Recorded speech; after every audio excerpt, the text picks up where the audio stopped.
Alright guys, well it is a snowy December 21st here. It's about 3 o'clock in the 3:30 in the afternoon, and it just started actually snowing. We have a massive storm front coming in. Temps are going to be, with the wind chill, down in the -40s.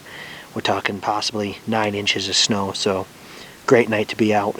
And instead of hunting deep in bedding areas, I'm hoping that these deer are going to get on their feet early and come to these big grain fields. I have 2 standing bean fields right here, one over my left shoulder, one right in front of me. I know it received a lot of pressure during gun season. There was even some gut piles out there in the field, but I know there's still some good bucks in the area, and cross our fingers they get up really early and they come out to feed. We'll have a really clean, easy shot. So that's the game plan for tonight.